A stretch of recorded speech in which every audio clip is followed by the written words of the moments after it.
This week on The Perfect Scam.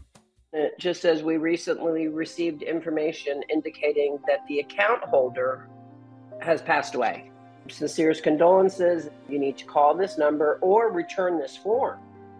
Gut-wrenching. That's the word I could use. Just gut-wrenching.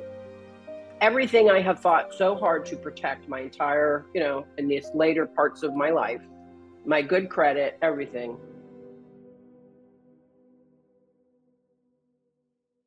Welcome back to The Perfect Scam. I'm your host, Bob Sullivan. Scams involving utility companies are relatively common. You get an email, or a letter, or a phone call threatening that your power will be cut off unless you make an immediate payment, for example. But there's a new flavor of this scam that we really need to tell you about, in which criminals get you to call them. And as you'll hear from today's guest, they will do, well, just about anything to make you make that phone call. Meet Lorraine Robertson of West Palm Beach, Florida. And how long have you been in West Palm Beach? I've been living here in West Palm since 2015. And did you move there to be back with your parents? Is that right? I actually bought this house so I could move my parents in with me. Oh, nice. That's an amazing gift for your parents and for your whole family, I would think. Yeah, my mother was, my dad needed some help with my mom. She was was in the early stages of dementia. It was a lot for him to deal with too. So he asked me if, I could help. So of course, absolutely. They've been, did for their family their entire life. By day, Lorraine works in finance at a car dealership, where she often finds herself working with customers' most personal information, protecting it. It's a job she takes very seriously. You'll find out why that's important soon. But Lorraine also takes her job as a daughter very seriously. Living with her aging parents is a gift, she told me. She says she wouldn't change it for the world, especially because she recently had to say goodbye to her dad. I had time with my father that, is irreplaceable, and I still have my mother. I could fill your entire show with just stories about my father and what a great man he was. And everybody that met him loved him, and that's the truth. Everybody loved him. My father didn't have any enemies. He was a good man. He really was. He was a good man. He brought his family to America when I was 10 months old because he wanted us to have a better life. We came from Scotland. Oh, wow. And he knew growing up what a tough life it had been for him. And my father had gone to school at a very early age, as you do in Scotland, to be an electrician. And he came to America, brought his young family, and, started a better life for us here. We first lived in Fort Lauderdale, and then we moved up into an up-and-coming area that was just being developed, Margate and Coral Springs, right there. And we built a house there. My father, they got their first house. And he worked as an electrician for many decades, I'm guessing, right? Absolutely, yes. Owned his own business. Did you ever go to work with him? I did when I was younger. Went to, I did everything I could with him. Go to golf with him. Just so I could hang out with him. Absolutely. I know how to do I can put up a ceiling fan. I can. If my water heater stops working, I know how to check and see why. Yeah, I might ask you to come over to my house a little after this phone call. I can get a few electrical things to... I'm very handy. I believe it. They'd always been close. Lorraine told me her dad was her best friend. So back in 2015, when Lorraine's parents started to slow down and things were getting harder at home, Lorraine's dad came to her and asked for help.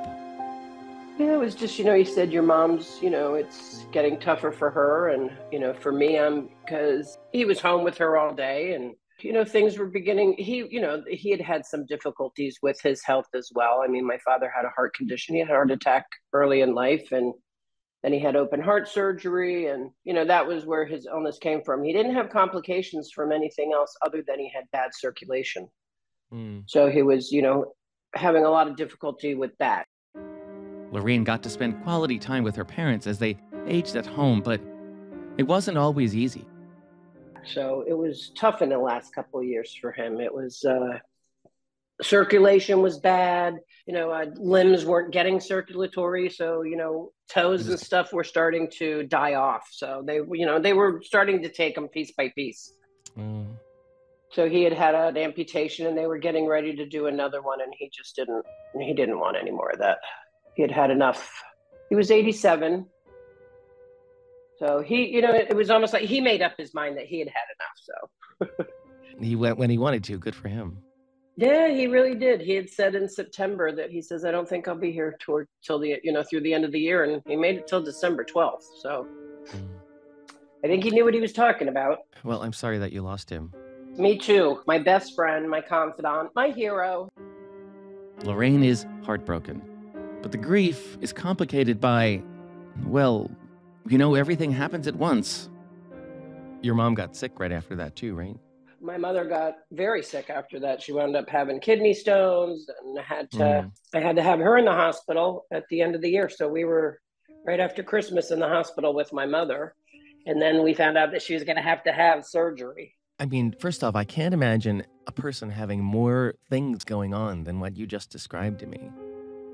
I mean, It was a lot. Yeah. I was planning my father's celebration of life. Still, Lorraine takes her duty of following her dad's last wishes very, very seriously. Funerals are very upsetting and, hard on people. My father, he had been to too many of them. He said he didn't want that. He made that perfectly clear many years ago. And he wanted to have a celebration. He wanted everybody to have another drink on Bill. And that's what we did. We had a really nice celebration of life, and many people came, and everybody got to have another drink with Bill. So it was good. That's very And I was beautiful. planning that. My niece was helping me, of course. My niece Heather was involved heavily in doing all that, his granddaughter. So they and his grandson. I mean, my family, of course, they get involved. They unite. Of course. And everybody got to get up and have their say about Bill, right? A lot of people had their say. Yep. And it was nice. So, like I said, all the memories about my father, everybody saying, the same things. Wonderful man, great man, was like another father to me. For some of my friends that I've been friends with since I was a little girl, they've known them. So, and right in the middle of all that emotion, losing her father, worrying about her sick mom, dealing with all the family and friends and that last drink on Bill, Lorraine gets an unexpected letter in the mail from FPL, Florida Power and Light. And it just says, we recently received information indicating that the account holder has passed away. Sincerest condolences. And it says, you need to call this number or return this form. Lorraine's electricity is in her dad's name, and the letter from the electric company says she has to update her account. Well, she calls the number, and a woman named Anna answers the phone, and it's actually even a little bit more complicated than that. Anna tells Lorraine she has to close her current account and open a new one. I talked to her in the afternoon, and Anna, of course, I said, I got this letter about my father passing away, and she was very nice. I'm so sorry for your loss. And I, of course, questioned why I had to open up a new account, since I said, it's my home, but, she said, no, it has to be. And so it has to be in this name now. I had already been through this with the water company here, the city of West Palm Beach, and they insisted that I also had to put my name on the account and give them a new security deposit. Anna is incredibly kind. Changing a name like this is another one of those terrible moments that make a death feel so final. And Lorraine starts to cry, but Anna patiently listens. The two talk about Lorraine's dad for a while, and then Anna makes opening a new account as easy as possible. She takes all the details, right while Lorraine is on the phone. And as I'm giving her all my information, yes, my name is now going to be, it's not going to be under William Robertson. It's going to be under Lorraine Robertson. She gives me a new FPL account number and everything, because she is opening an account with FPL as I'm on the phone with her. As I'm on the phone with her, I'm, of course, getting emails from FPL. You're closing this account, you're opening this account at the address, my name, all this is, she's like, you're going to get an email from me in the next few minutes. It'll come through. But there's a small hiccup with the transaction. There's a balance left to be paid on the old account. She's telling me I have to give her $367 and I give her my debit card, and my Bank of America, my debit card, kicked it. It wouldn't accept it. I just said, you know what? It's probably just, I have so much going on right now. That was my exact words. I have so much going on right now. I said, let me just use one of my credit cards. So I did. I used a credit card and it went through. But I only put it through for 300. And she said, I said, I don't know why it only went through for 300. And she said, don't worry about it. We'll get the $67. We'll put it on your bill when you get your first bill, blah, blah, blah. And I said, oh, okay, great. Not a problem. That was it. I was all set with Anna. Well, not quite all set. Like many Florida residents, Lorraine has solar panels at her house, and she gets credit from the power company for electricity she sends back onto the grid. Lorraine notices the new account doesn't reflect these credits, so 3 weeks later, she finds the number and reaches out to Anna again. I called her back and said, I'm not getting credit for my solar panels. And she said, oh my goodness, I will look into that and find out why. And then called me back and told me I was going to be getting a credit. But about a month later, Lorraine gets another piece of mail from FPL that she doesn't expect. It says she hasn't been paying her bill. This bill is telling me that I'm past due. And it says it must be paid in order for me to, avoid disconnection of my account.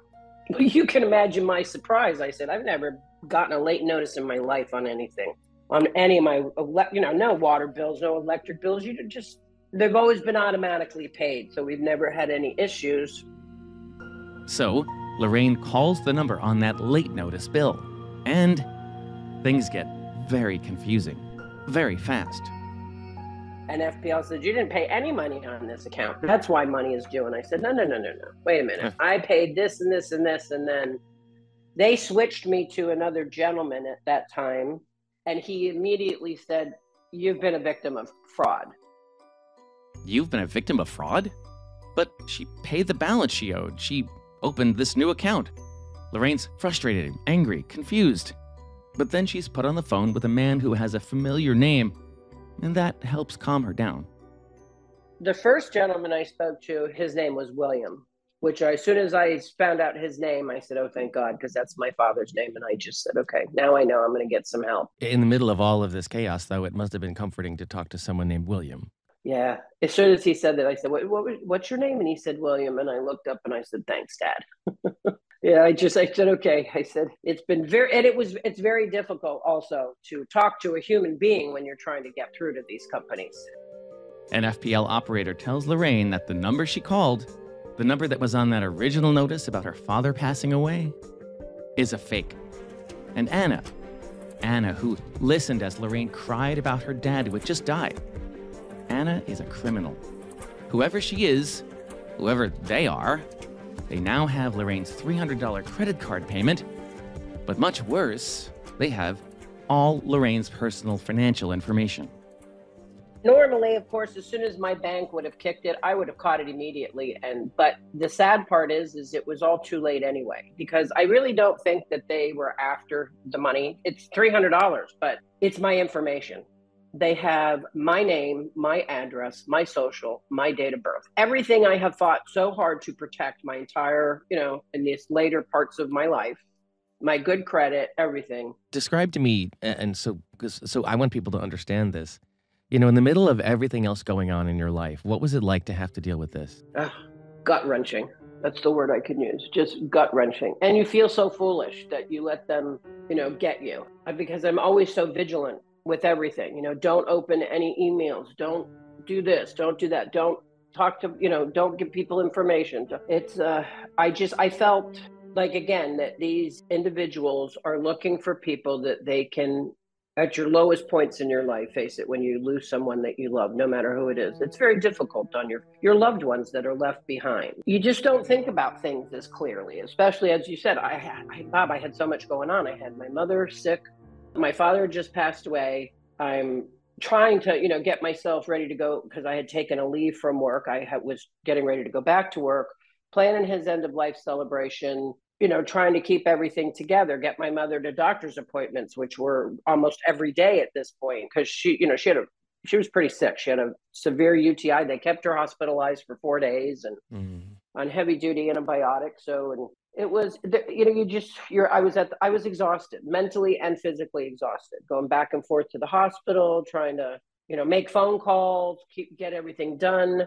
It was a lot. Lorraine still can't believe what an actress this Anna was on the phone. When you start, it was still fresh for me. My eyes, this is terrible that I have to do this. I said, even just, taking his name off, I said, it's something so terrible, but it's so final. I said, it's emotional. And she heard you cry and still went through with all this. Oh, yeah. She heard me tell her, I just lost my best friend. This is so difficult. Him and my mother were married for 66 years together. They met when they were 15 on a blind date. Told her everything. That's amazing that someone could do that. It really just is amazing. And sit there and say to you, oh, and just Academy Award level. Mm-hmm. And I think I'm talking to this wonderful woman at FPL. And that somebody in the world is out there looking for families who just lost someone who just died and to take advantage of them. That's just disgusting, right? Yeah, that's what they're doing. Oh, God. They want to they don't care who you are. She was very nice on the phone, of course. She was, right. I'm so sorry about your loss. And yes, asking me, were you close to your father? Oh, God, yes. I said, yes, very close. They prey on you when you are at your lowest point because you're not thinking clearly, You're sad. Yeah, you're filling out a bunch of forms. You mentioned this already did happen to you with another utility bill, basically, right? Yeah, my water company. So they had just, a week before said, yes, you're going to have to open up a new account. You're going to have to put down a security deposit, which, again, why these utility companies make you do that when you're going through all this. It would be so easy just to say, no problem. We understand you're going through a terrible time. Let's just change it from one name, first name, to a first name of another. As Lorraine thinks back on what happened during her exchange, it's pretty astonishing. The woman who said she was Anna seemed to even know all about solar power credits. She even said, well, you might have to do an inspection. And I said, what? They already inspected it. I don't need an inspection. And she said, well, let me call you back. And she called me back. She called me back and said, you will be getting a credit. Everything's set up. You don't have to worry about it. Like she had talked to her supervisor at FPL. Well, but she also knew the terminology, right? She's clearly at least knew everything. Yeah, she's familiar.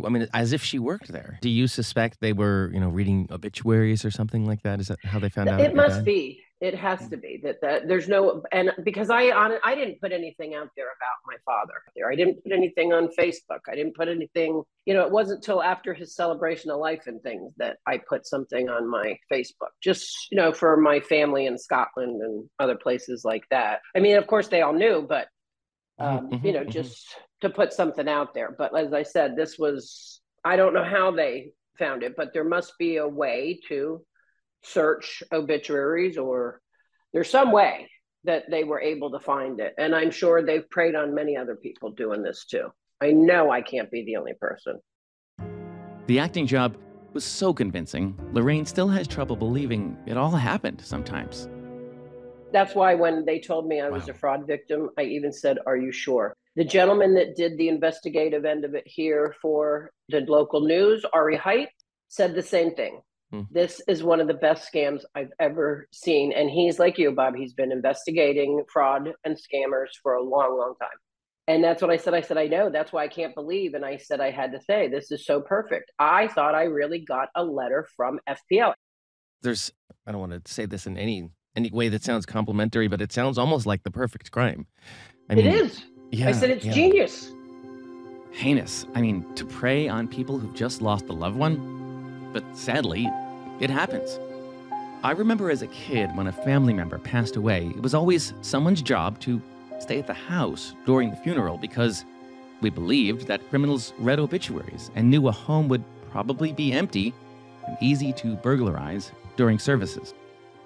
But this digital version of that kind of crime is easier and less risky for criminals. That's why Lorraine was anxious to speak with us to tell everyone about what happened to her. Florida Power and Light has a warning on its website published just in March about what it calls a new tactic designed to get victims to call an imposter phone number when trying to reach FPL. That warning mentions hijacked internet searches. It reads in part, quote, "We have confirmed that there are numerous phone numbers online that attempt to lure victims by falsely claiming to be connected to FPL. But Lorraine's version of this crime is far more elaborate. That was the only reason why, honestly, Bob, I wanted to tell people what had happened. Like I told my aunt, who is very heavily involved in her senior center where she lives down in Margate, and she's on the board there. And she said, I'm going to tell everybody. I have a friend who runs an organization up here in West Palm, Seniors Helping Seniors. I made sure that they knew. I also told them that, I had reached out to the local news here and let them put it on the news here to let people know. Lorraine was able to dispute the $300 charge with her credit card company, but as I'd mentioned, it's not the money she's worried about. I don't think it's the money they wanted. $300, but if they were getting $300 several times a day, I'm sure that adds up. But I think it's just my information more than anything. That's what concerns me. What are they going to do with my information? And that part really stings because Lorraine takes financial privacy very seriously.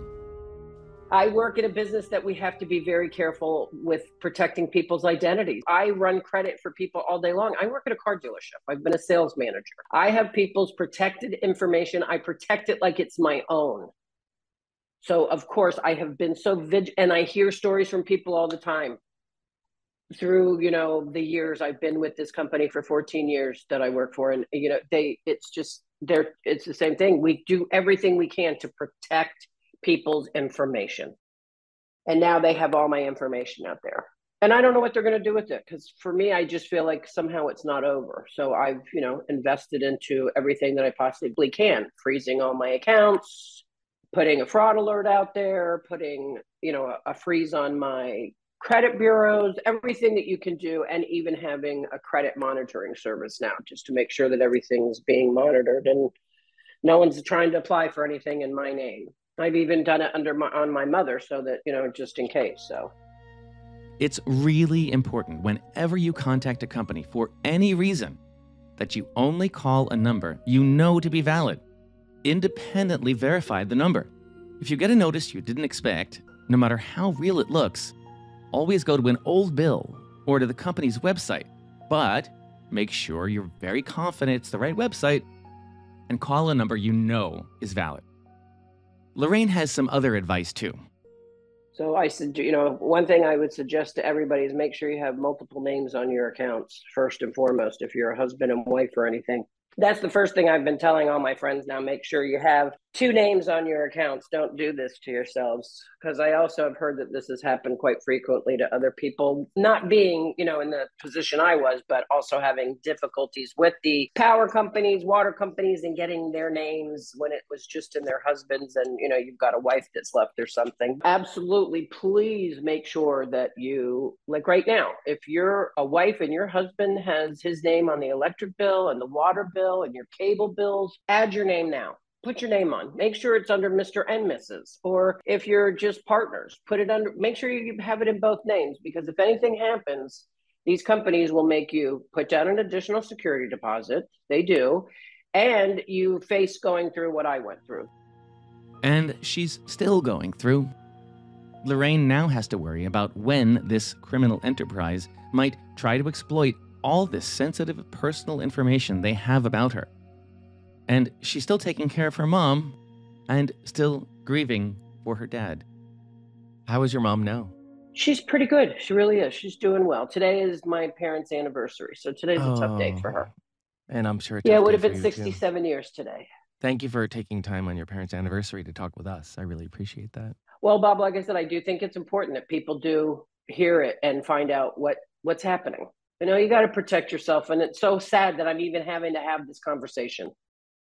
You've probably heard this before. There is no foolproof way to protect yourself from identity theft, especially after your personal information has been stolen. Awareness is your best bet, specifically being aware of what's going on your credit report, of anything suspicious that might be happening with your name or your financial record.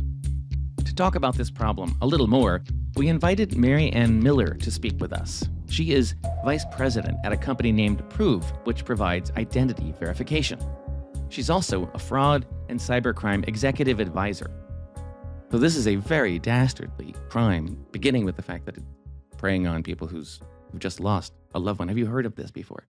Yes, this is definitely the kind of scams that we see regularly. Impersonation scams. They impersonate either governments or they impersonate financial institutions, or in this case, they impersonated the utility. And this is very common and rising types of scams. They can, wipe out a person's entire bank account. Lorraine was quite convinced that while the $300 charge seemed to be part of the scam, what they were really after was all her personal information. Ironically, she works at a car dealership and knows a lot about credit and about protecting identities, so she was very worried about that.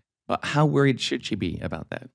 Yeah, she should be very worried. Usually, the way the scammers work today, and ones that are able to, create this kind of complex situation, they're really after more than just getting the $300. They know that obtaining the ability to get the information from the consumer is just the first step. They were able to, since the application was filled out, now the fraudsters don't have to connect the dots. They don't have to have just her Lorraine's social security number and then figure out what address does that go with or which date of birth does that go with. Now they have everything in a neat package, and they can take that neat package and go and apply for a lending facility, or they can apply for a credit card. They can apply for almost anything that an average consumer could apply for. Mary Ann has been working in the field of cybercrime and identity theft for a long time, and she's seen some crazy things. One of the wild stories is when early in my career, I was working with a bank in Brazil, and I was working on a fraud implementation. And during that period of time, I noticed that the head of fraud was being very kind of disruptive to our project and getting our project on the road and getting the fraud monitoring transaction solution up and running with the bank. And then long story short, we finally got that system up and running. But we found out later that the head of fraud was actually running major criminal organization within the bank of credit card fraud. And he was Wow. eventually caught and fired. But he was the person that we were working with. And I finally thought, oh, no wonder he was being so disruptive of our project. It was really going to counteract his big criminal, enterprise that he had set up. So that was kind of a crazy story. I bet it was a bit eye-opening too. Yeah, it was eye-opening. Fortunately, we don't run into that too often. All the fraud projects I usually work with really are mission-driven and very good people. But in this case, it ended up being a very, shocking story. Sure, but I'm thinking about every week I talk to someone who is either communicating on the phone or over email or whatnot with someone who is not who they seem to be. Mhm. And you were having that experience at a very high level. And so I'm sure if that's probably a lesson you have taken with you with every exchange. Who knows who this podcast host is who's on the other end of the phone, right? Yeah, that's right, Bob. Who could that be? And that's right. It's really important, yeah, that we really trust is really part of the pillar of every organization should have, but also that's something that we should look for in our daily lives. Do you think identity theft is getting worse or is it getting a little bit better? And I know it's a problem we've been working on for a long time. What do you think? I think it's getting worse, and I'll tell you why I think it is. I think that classically, that most, if you think about how accounts were opened, we used our name, our social date of birth, and our address, maybe a few other pieces of information, but that's all compromised in breaches, as we've been talking about. But what it really takes in this day and age is for government agencies, for financial institutions, for any kind of experience where you're onboarding to look at other modern controls that are needed to establish is, the answer to the question, is Bob Sullivan or Mary Ann Miller at the other end of that interaction? Because our information is already accessible. What are the other ways that we can tell that that's actually Bob or Mary Ann genuinely at the other end of that interaction? I have to say, when I'm thinking back to Lorraine's situation, again, that this woman spent, I don't know, maybe an hour on the phone with her, and there are these letters that go out. I mean, and I don't know what to make of this information, but Lorraine said to me when she finally got to the right person at Florida Power and Light, the response was, oh yeah, this is happening a lot right now. It's a crime. So clearly this is some sort of mass effort. Boy, it seems like a lot of work on the criminals' part to get this information, which only tells me that it's really valuable to them. What do you think? Yeah, I think it is really valuable to them. And what I think is really important is conversations like we're having today, is to get what I call get the word out. As each and every person that's listening to this podcast can imagine, if they've never heard of this scenario, if now they know about it, they're educated about it, they can look at incoming calls, incoming text messages, incoming emails, more discretion and through the eyes of, is this really a government agency trying to contact me? Is this really my bank trying to contact me? Is this really the utility company trying to contact me? And not just jump on, I call it waiting for the second beat, not just, respond immediately. I like that, waiting for the second beat. Can you explain to me what you mean? I mean that, we often act with urgency. We act right away. We think that if we receive a text message, we receive an email, we receive some kind of communication, we think we need to respond to it immediately. And I like the, kind of 24-hour rule, don't respond right away. Wait a little while and do your own research. Check and call the utility company directly and say, did you contact me? Call your bank directly and ask them, did you contact me? Really, call the government agency directly and saying, did you contact me? Don't just, take it for granted that they are reaching out to you. Oftentimes it's not them. As Lorraine told me the story, this was, very raw. Her dad had just died, and she actually was crying on the phone with this woman, because there's all these events that happen when someone passes, and disconnecting their name from your electricity is one of those finality kind of moments. I can't imagine what it's like to be a criminal and listen to someone crying like that and still pull a scam like this. It just seems awful. Yes, it's very sad, Bob. And what we find is, the criminals will even look through public notifications of people passing and take a look at that information and then use that information to exploit the family. So this is a good example of that. And that's definitely a very sad method of operation of the bad actors. In the past decade, well, even longer than that, you've probably heard a lot of stories about criminals stealing large databases of personal information. All that information makes it much easier for criminals to plan these kinds of elaborate crimes where it seems like they know you, know everything about you. I've spent a lot of time in my career looking at different fraud problems and focusing on it. And because of the prevalence of identity theft, it's really, the fact that I work for an identity company, it's really a focus of my career at this juncture because I've watched so much of this happen. If we just look what happened within the last couple of weeks, there's been a big breach announced, 73 million AT&T phone numbers and personally identifying information was actually breached. I find this particular one probably, in my humble opinion, one of the most important breaches of the decade because the information is freely available on channels like Telegram and it's easily downloadable. So we're seeing that, the information is not only being breached more often, but it's actually being breached at scale and convenience for the bad actors. So with these numbers now, 10, 20, 30, 73 million, the numbers are even hard to get your head around. It is. And it almost looks like it's every adult in the U.S. If you really sit and think about it and take a big breath on these databases are just huge. And the amount of the information that usually it's the name and social, the telephone number, street address, date of birth, your email account, your phone number. It's everything in a very tidy package. It's very, very easy for the bad actors to take that information and run with it. One thing all consumers should do is routinely check their credit reports every 6 months or so. It's actually pretty easy, and it's free at annualcreditreport.com. But sadly, that's not going to tell you about every incident of ID theft. Well, it's definitely good to check your credit bureau every year. Just do a really good look at it and make sure there's no accounts, at least lending accounts, opened up in your name. Now, the other complexity to this, there is no such thing as in the U.S., at least at this point, there's no fintech bureau and there's no deposit bureau. There's a credit bureau. So what we don't know as citizens is, has my information been exploited to open up a fintech account, or has my information been exploited to open up a bank account without lending facility? So in that case, I would tell the average person, if you get a debit card in the mail and you don't recognize the name of that bank or the name of that fintech, make sure you follow up, because that's a case when the bad actors accidentally not change the address in the condition of identity theft.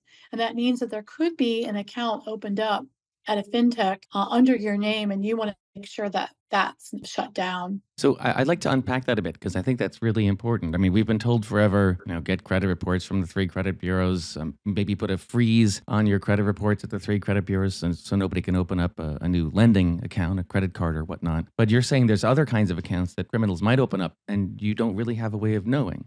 No, that's right. And generally what they do is they open up those accounts, and I call it what goes wrong when you don't get identity right. And they use those accounts to do a number of things. They're known in the industry as sometimes fake accounts, identity theft accounts, even can be synthetic, part of, using your social and other people's information to open that up. But once they open up that account, and especially again, if it's linked to any credit product, the bad actors do a lot of things with that. They use those accounts to receive the proceeds of scams. Like many people are victims of today.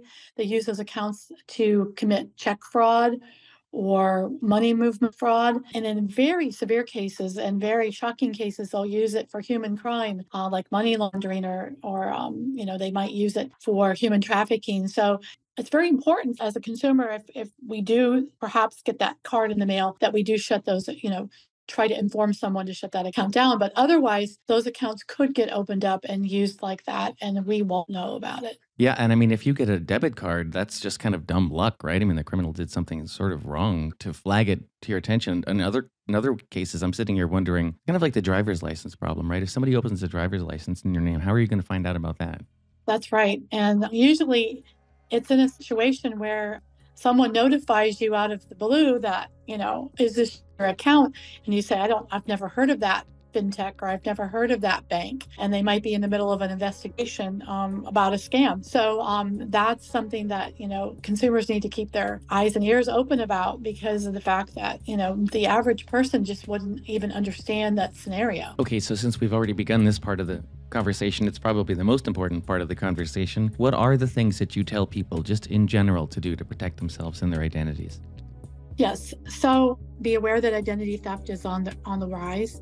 Make sure that you're checking your statements in your bank account and your credit bureau on a regular basis. Do the really important things that you normally do as a consumer is make sure that if you can protect your information, make sure that you do that. I think that even though it's breached, it's good not to continue to expose it to opportunistic fraudsters. So make sure that, you're not, when you're throwing away, say, maybe your bank statements, that you are shredding them, that you do those kind of normal, what I call healthy data protection routines. And I also think that, wait for the second beat. Don't respond to scammers. Make sure that you are protecting yourself and not being socially engineered. I know we say it a lot, but always bears repeating. When you get an email, or a phone call, or a knock at the door, any contact you don't expect, don't do anything. Stop, look up the appropriate government agency or company on your own, and if at all possible, talk to a trusted family member or friend before you even call them back, just to get a reality check. If you've been a victim of ID theft, Marianne recommends reaching out to the Identity Theft Resource Center at idtheft.org. And of course, you can always contact AARP's Fraud Watch Network helpline at 877-908-3360. For The Perfect Scam, I'm Bob Sullivan.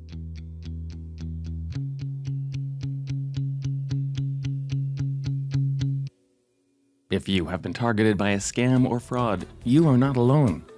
Call the AARP Fraud Watch Network helpline at 877-908-3360. Their trained fraud specialists can provide you with free support and guidance on what to do next. Our email address at The Perfect Scam is theperfectscampodcast@aarp.org. And we want to hear from you. If you've been the victim of a scam, or you know someone who has, and you'd like us to tell their story, write to us. Or just send us some feedback.